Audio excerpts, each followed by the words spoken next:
clase número 25, distribuciones en probabilidad. A continuación, daremos una breve introducción de cómo se comportan los diferentes tipos de distribución en estadística, que asimismo evolucionan a un concepto más complejo que reside en la probabilidad. Entonces, algunas distribuciones principales que se usan en la ingeniería son de formas muy variadas, como por ejemplo aquí podemos tener distintas formas de la distribución. A partir de ahora, cuando diga forma, me voy a referir a la curva que se forma dependiendo la distinta fenomenología del problema, ¿de acuerdo? Entonces puede existir geométrica, la de Poisson, aquella negativa binomial, discreta uniforme, etcétera, ¿no? Entonces, las que vamos a estudiar en este caso son tres, que nos van a ayudar a resolver los problemas del producto, ¿de acuerdo? Entonces, la primera de ellas y la más simple es la distribución normal, o en otros casos se le conoce como gaussiana o también binomial.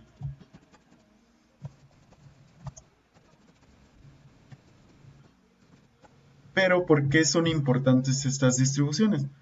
Pues bueno, nosotros habíamos estudiado que podemos tomar muestras con más.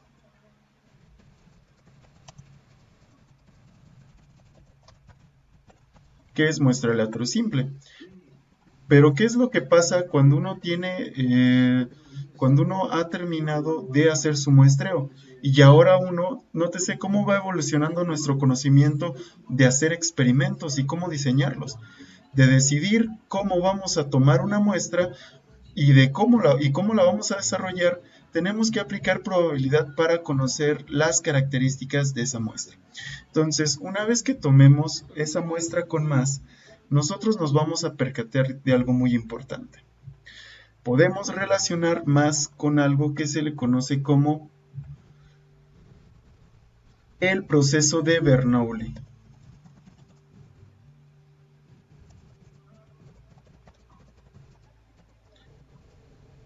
¿De acuerdo? Entonces, una vez que nosotros estudiamos el proceso de Bernoulli, tenemos que relacionarlo con una cosa muy importante, que es cómo se relaciona más y Bernoulli. ¿De acuerdo? Entonces, ¿cómo se relaciona más y el proceso de Bernoulli? El proceso de Bernoulli es como un tipo de muestreo aleatorio, pero este se basa en distintos puntos. El primero consiste en que los ensayos constan de repeticiones. Es decir, cada vez que un ensayo muestre algún resultado, habla de una repetición, ¿no? Entonces, esto es lo que debemos de considerar. También, cada ensayo puede o no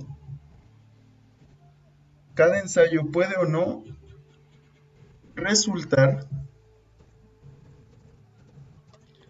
cada ensayo puede resultar en un éxito o fracaso. ¿Qué quiere decir con esto? Pues si se dan cuenta, uno podría obtener lo que quisiéramos o aquello que no, lo contrario, o el complemento, ¿no? Entonces, tenemos dos ensayos como, podríamos decir, negativo o positivo, ¿no? Y asimismo positivo. ¿Qué resultaría el negativo en aquello que no queríamos obtener en el experimento? Como si ustedes quisieran lanzar alguna moneda y ustedes quieren que ocurra sello y cae águila, pues un resultado negativo sería el águila y positivo pues es lo que nosotros queremos. Entonces, la probabilidad de éxito se toma como constante o debe de permanecer constante. Es decir, que la probabilidad no cambie conforme se están obteniendo los datos, ¿no? Entonces, probabilidad P constante. ¿De acuerdo? Y estas son las tres características. Si se dan cuenta, tiene mucho sentido si estamos hablando de una distribución, normal. Porque un experimento realizado con más, normalmente o usualmente, hay técnicas para llevarlo a una distribución gaussiana, ¿no? Pero ahorita vamos a tener más nociones. Esto es lo primero que tenemos que obtener, ¿de acuerdo? Entonces, si nosotros estamos estudiando la distribución binomial, también existe una generalización más allá de la binomial, que es una distribución multinomial. ¿Y por qué será multinomial? Pues esta cumple exactamente el mismo proceso de Bernoulli.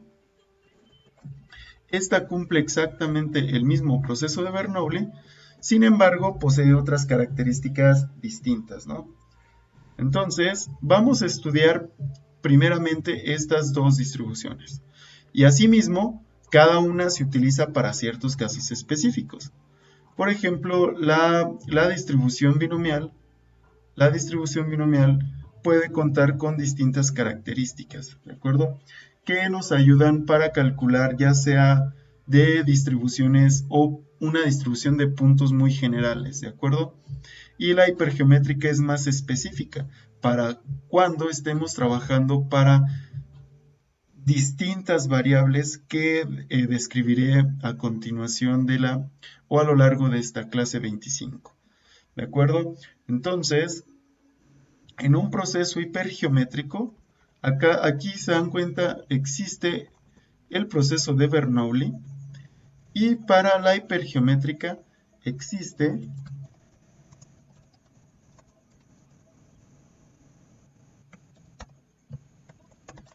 el proceso hipergeométrico, que va a cobrar mucha relevancia más adelante.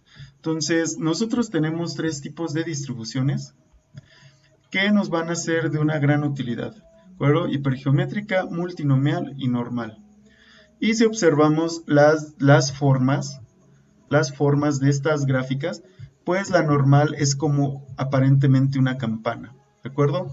Y la hipergeométrica depende cómo se establezcan los puntos. Aquí voy a introducir un nuevo concepto que se le llama sesgo, que lo describiré también a continuación. Entonces, vamos a ver forma de la distribución y probabilidad. Entonces, vamos a suponer que nosotros hicimos un estudio mediante más o mediante el proceso de Bernoulli. Se realizó un estudio mediante más o el proceso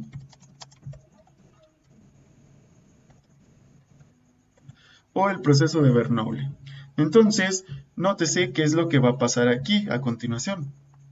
Nosotros tenemos datos del experimento.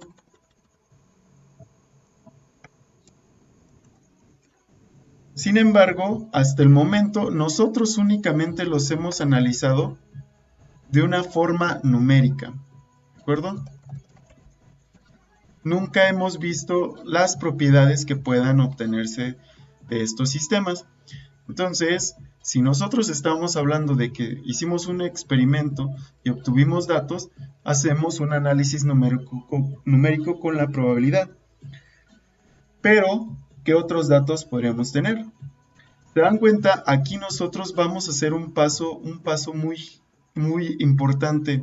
Entonces, ¿a qué equivalen estos sistemas? Estos sistemas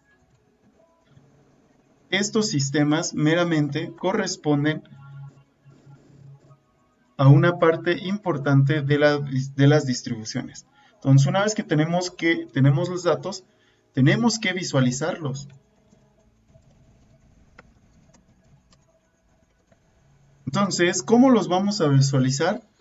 Pues estos datos los tenemos que visualizar mediante los tipos de formas que se originan de su estudio, ¿de acuerdo? Entonces, fíjense, de los datos de un experimento tenemos que visualizarlos. Entonces, vamos a suponer que estamos haciendo el estudio y tenemos aquí un gráfico, ¿no? Un gráfico que nos va a ayudar a visualizar, cómo es el comportamiento de los datos, ¿de acuerdo? Entonces, imaginemos que nosotros estamos haciendo ese estudio.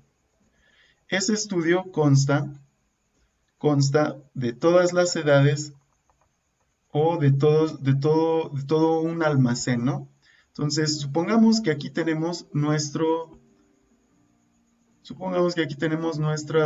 plano cartesiano, ¿de acuerdo? Entonces, si decimos que aquí es X, donde X describe las edades de alumnos del curso de probabilidad. ¿De acuerdo? Entonces, acá va a ser una cantidad. Vamos a suponer que es una cantidad. Y es la cantidad de alumnos que tienen determinada edad, ¿de acuerdo? Entonces, como observamos, ya tenemos nuestras variables X y Y. Entonces, vamos a suponer que aquí que vamos a hacer como una tipo tabla de frecuencias. De 10 a, bueno, vamos a hacerlo de 15 a 20 a 17 años. Y luego de 17 años, bueno, 18 a 20. Y luego de 21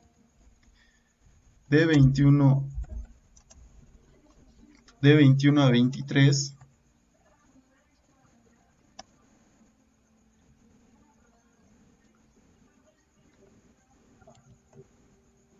Y así sucesivamente. De 24 a 26. De 27 a 28. Y así sucesivamente. Entonces, si observamos, este gráfico va a tener cierta tendencia. Si observamos nuestros grupos en la universidad, casi no tienen alumnos de 15 a 17 años. Sin embargo, hay algunos, ¿de acuerdo? Entonces, vamos a suponer que esta cantidad de barras, esta barra representa a todos los estudiantes que tienen de 15 a 16. Y asimismo, si nosotros decimos que los alumnos tienen de 18 a 20, pues empieza a incrementar. Se dan cuenta, en la universidad, aproximadamente casi todos los alumnos tienen de 21 a 23 años.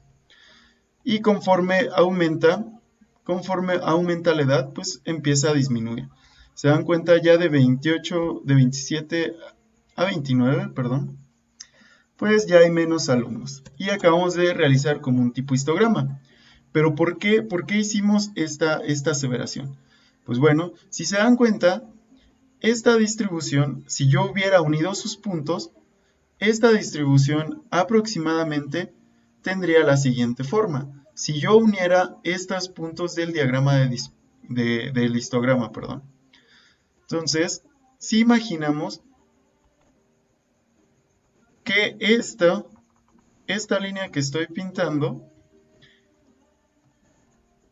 se ajusta lo más que podemos a esta distribución, ¿de acuerdo? Entonces, nótese que ahora yo de un experimento pasé a visualizarlos mediante una distribución en el espacio de las configuraciones. ¿Qué quiero decir con esto de espacio de configuraciones? Que usted lo maneja en un plano cartesiano, es decir, aquí están todas las posibilidades. Y yo les hago la siguiente pregunta, que tal vez pueda ser de gran interés. ¿Cuál será el área total de este gráfico? ¿Cuál será el área total?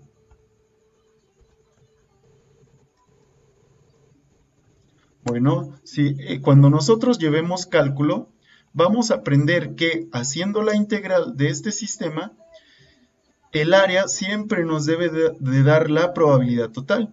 Y es algo que nosotros sabemos, que la probabilidad de existencia o de la existencia de todos los eventos es igual a 1 únicamente.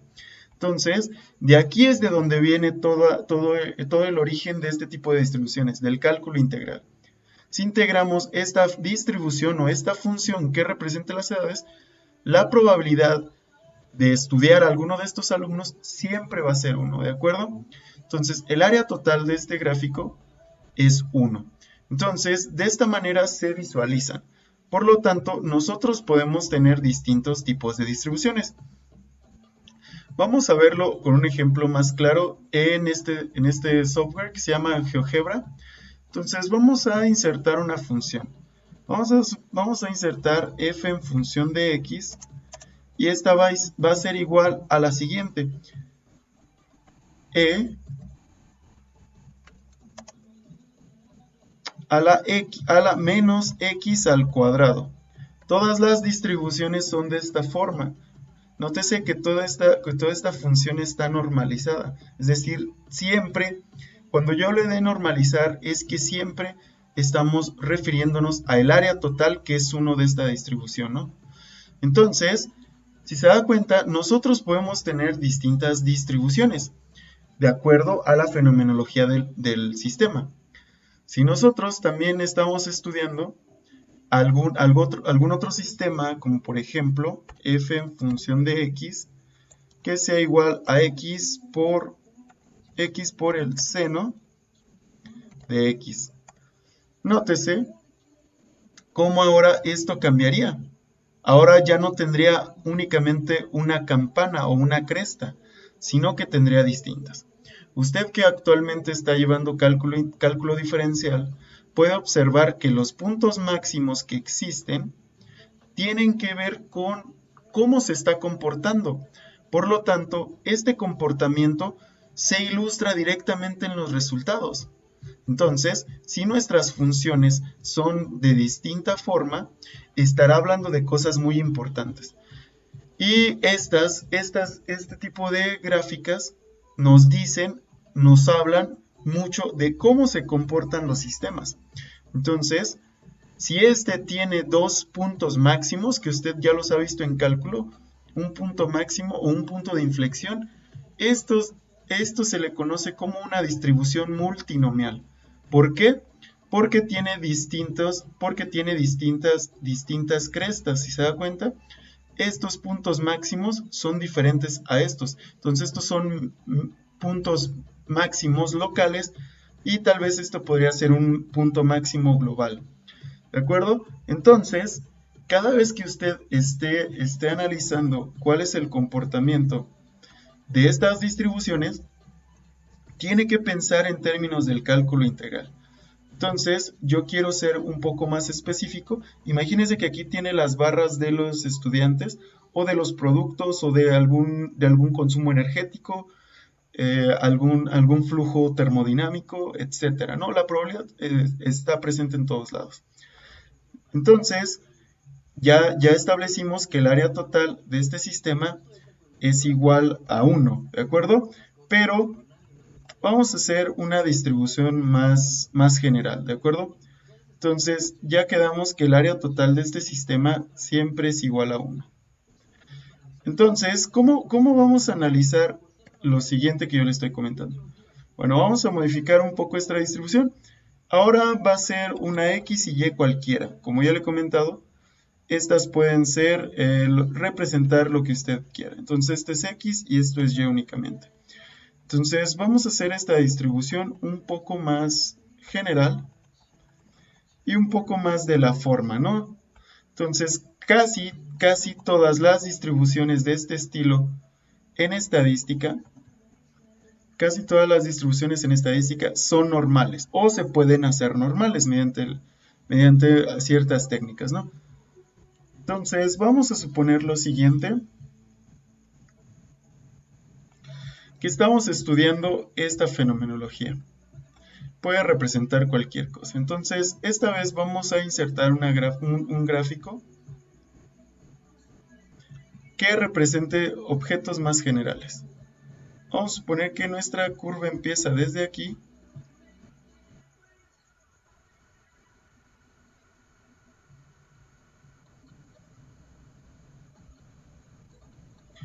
y esta parte cobra relevancia, ¿de acuerdo? ¿Por qué? Por el hecho de describir un comportamiento normal. Yo les había expresado que en esta parte existe un punto máximo. Bueno, ahora este punto máximo no solamente es un punto máximo como los de cálculo, sino que este punto tiene un significado muy importante en estadística. ¿Y cuál será este? Pues bueno, este punto medio o este punto máximo, que es la igualación a cero de la primera derivada, este punto es la mediana, disculpen, este punto es el promedio, o como le llamamos nosotros, es la media aritmética.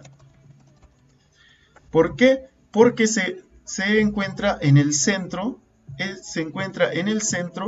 de la distribución. Por lo tanto, usted aquí esperaría el alumno con la mayor calificación, la temperatura más alta o el consumo energético más alto, o etcétera.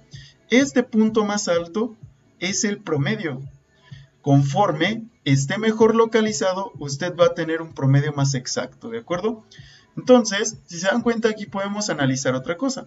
Aquí ya se presentó una de las funciones que utilizamos en estadística, que es la media, ¿de acuerdo? Entonces, esta media es la que ya conocemos, que es X promedio, ¿de acuerdo? Entonces, vamos a colocarlo.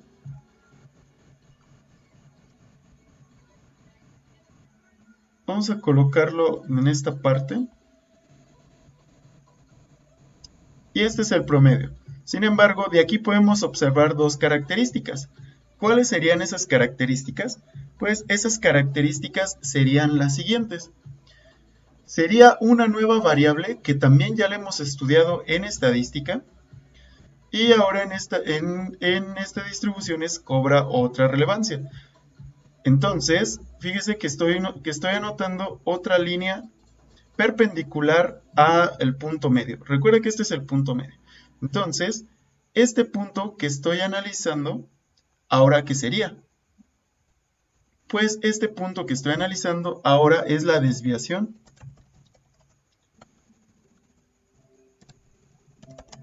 estándar.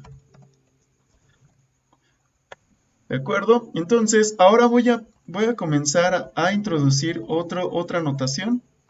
Y esta notación va a hacer que cambie un poco, pero es lo que se usa en los libros si usted consulta algunos, los que dejé en la descripción, ¿no? Entonces, nótese, la altura de la distribución va a ser el promedio. El promedio es el punto más alto de la distribución. Por lo tanto, si el promedio cambia, pues esta gráfica se va a hacer más alta.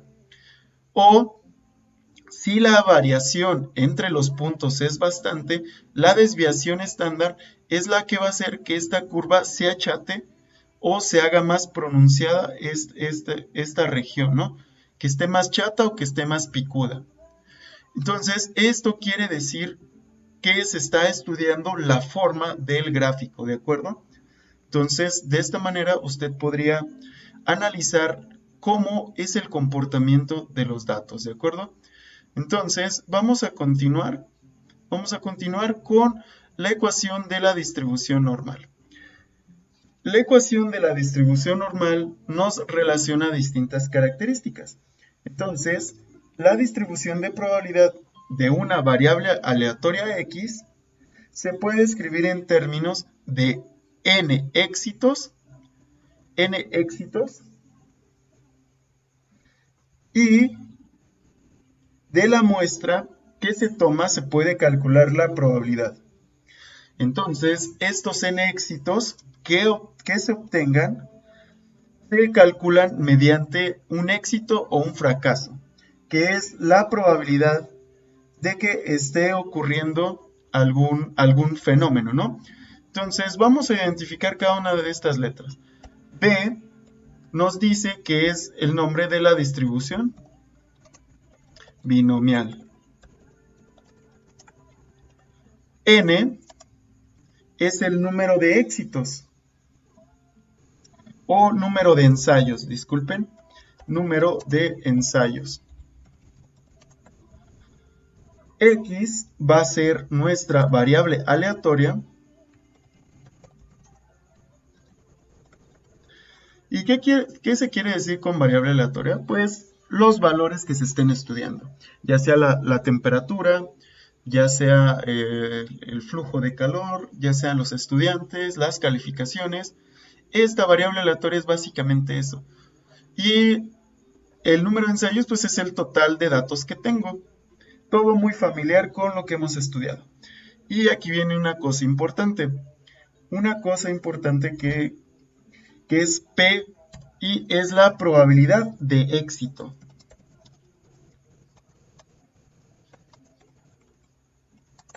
La probabilidad de éxito es un factor que determina cómo se va a calcular o cómo va a ser nuestra forma de la distribución, ¿de acuerdo?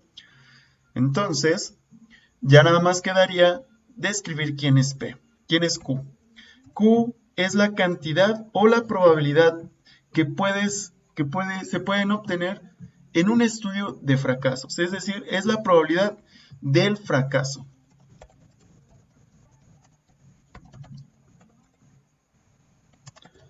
O en otros términos, la probabilidad contraria u opuesta a lo que nosotros estamos analizando. Por eso si se dan cuenta, esta regla de Q es igual a 1 menos P es igual a la de la probabilidad condicional, donde la probabilidad de que ocurriera el evento A más el A complemento es igual a 1. Esto es básicamente lo mismo, ¿de acuerdo? Entonces tenemos estas tres variables, donde cada una representa qué es lo que se va a hacer en este sistema. Entonces, nada más por comodidad, vamos a describir detalladamente cada uno de esta ecuación. Entonces, ya sabemos que X es lo que se va a estar estudiando, ya sea algunos estudiantes, flujo, gasto eléctrico, algunas piezas, calidad, dimensión, etc. Eso es lo que quiere decir con variable. N es el número de veces que se realizó el ensayo. Aquí, recuerde, está metido el proceso de Bernoulli, que es hacer ensayos repetidos. Entonces, lo único que tal vez no quedaría claro es qué es esta cosa. Bueno, esta cosa es las permutaciones que se pueden obtener, perdón, las combinaciones que se pueden obtener en el sistema. Entonces, vamos a escribirla. La descripción total de esta fórmula es la siguiente. Entonces, si nosotros estamos calculando, tenemos que calcular las combinaciones que puedan ocurrir entre estos sistemas. Entonces, va a ser n factorial entre, en este caso, no va a ser k, ¿de acuerdo? Sino que va a ser x factorial por n menos x factorial. Y se da cuenta, esta es la fórmula de las combinaciones, pero únicamente cambiada de las variables. Entonces, lo único que tenemos que hacer para resolver problemas de distribución normal es identificar quién es X, cuántos ensayos hice, y a su vez cuál es la probabilidad de que ocurra ese evento, ¿no? Que usualmente es la división, ¿no? Ya sea si tengo dos dados, pues un doceavo si yo quiero obtener algo. Entonces P sería igual a eso. Haremos algunos ejemplos más adelante. Entonces, en la ecuación de la distribución hipergeométrica es un tanto más compleja. Nuevamente, tenemos que identificar todas estas características. Pero una vez que ya les he comentado que n, x, esta notación es la combinación, pues donde esté K y X, ahora tengo que poner una combinatoria como esta. Y luego nuevamente acá tengo que poner una combinatoria de n menos K y entre una combinatoria, ¿de acuerdo? Entonces vamos a identificar quién es X, quién es N, quién es K. Entonces ahora esta distribución hipergeométrica es muy útil cuando se están analizando población y muestra. Entonces, nótese que acá no es necesario identificar quién es nuestra muestra. Sin embargo, queda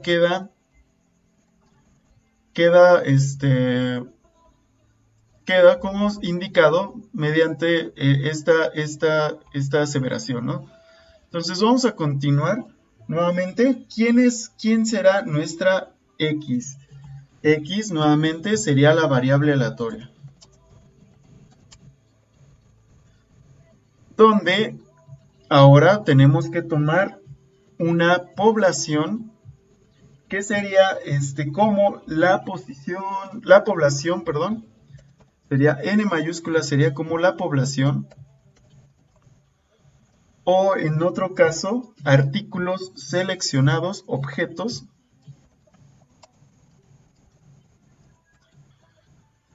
n sería como la muestra, n minúscula. N minúscula sería como la muestra.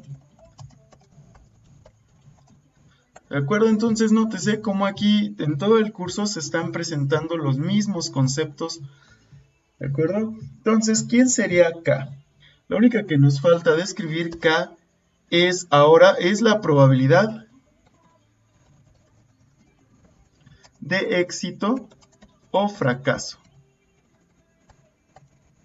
La probabilidad de éxito o fracaso está denotada por K. Entonces, lo único que tendríamos que hacer aquí nuevamente es identificar quiénes son estas variables y sustituirlas en esta ecuación. Recuerden, cada una de estas es combinatoria, es decir, donde vean esto, tienen que sustituir la fórmula de combinatoria. ¿De acuerdo? Entonces, vamos a continuar.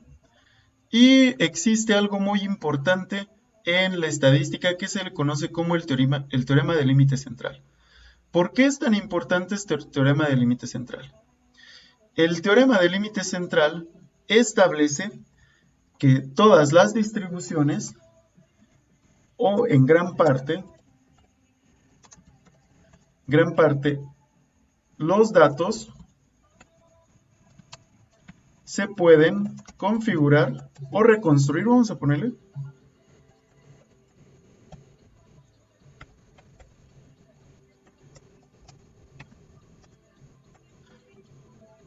en gran parte los datos se pueden reconstruir en distribuciones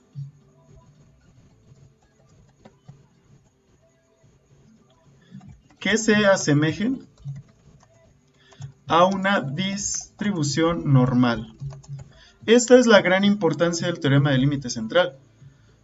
Si observa lo que habíamos estudiado, no todas las distribuciones encajan perfectamente con esa forma de campana que yo le había comentado.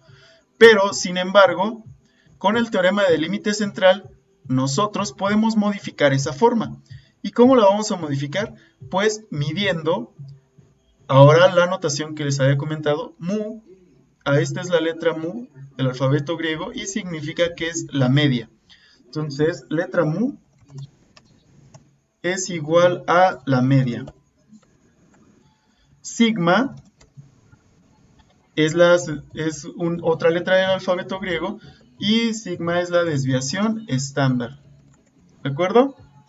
Entonces, esta es una nueva notación y cobra relevancia. ¿Por qué? Yo le he comentado que mu, que ahora es la media, mu es qué tan alto es la distribución.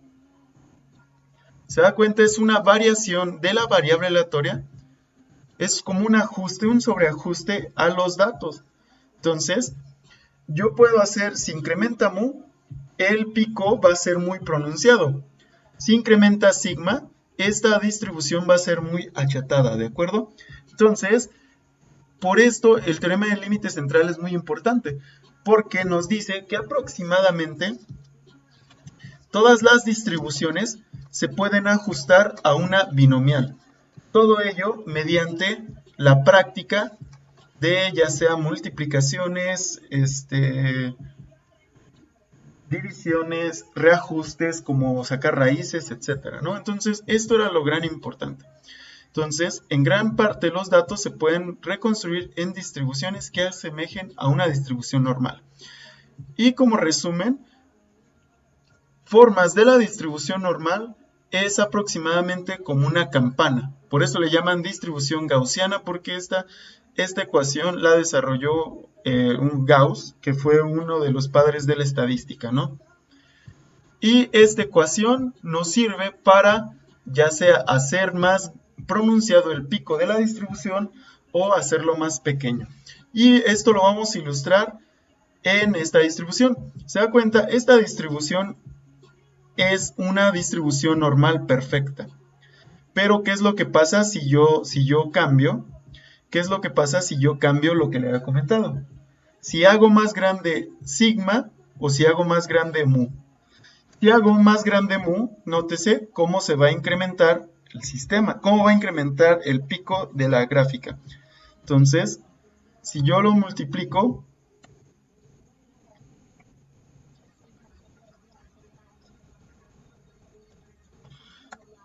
esta necesariamente se va, note cómo si yo modifico los parámetros, esta gráfica empieza a cambiar. Esta es la gráfica original. Pero, ¿qué pasa si yo la multiplico por 2? Pues el pico va a ir aumentando, como observa. Si yo pongo que sigma es igual a 5, es un ejemplo, nada más para modificar esto. No se hace de esta manera, pero es muy útil para visualizar lo que le comentaba. Entonces, si yo pongo mi sigma en 6, note cómo la gráfica se va oponiendo y se va ensanchando o se va haciendo más grande. Y nada más únicamente estoy modificando sigma. Pero, ¿qué es lo que pasa si yo empiezo a modificar la desviación estándar? Yo le he comentado que la desviación estándar nos sirve para achatar o aplanar la curva. Entonces, vamos a realizarlo. Vamos a aplanar esta curva. Entonces, esto lo hago dividiendo entre sigma. Si sigma es más grande, esta curva, esta distribución, se va a aplanar.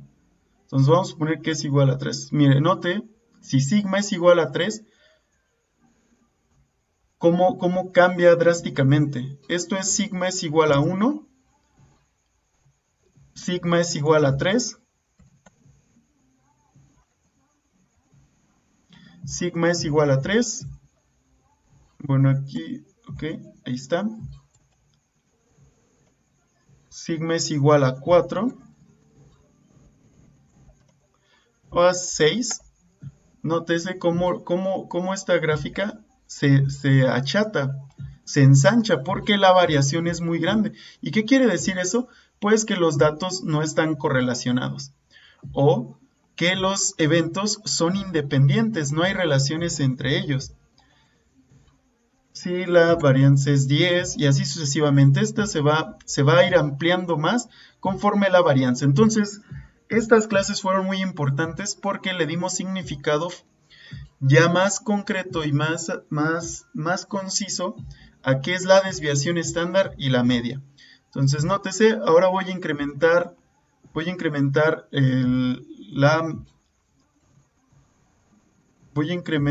la media o el promedio. Nótese cómo incrementando el promedio se empieza a hacer más aguda, más uniforme esta distribución. Bueno, termina esta clase número 25. Esperen la clase número 26 con las respuestas, con resoluciones de unos ejemplos y prácticamente terminaríamos para el día martes. Entonces, recuerden, el examen es el miércoles y el producto se entrega el miércoles, pero a la medianoche para que tengan tiempo de hacer estos problemas, ¿de acuerdo? Entonces, termina esta clase. Si tienen dudas, escríbanme. Nos vemos hasta pronto.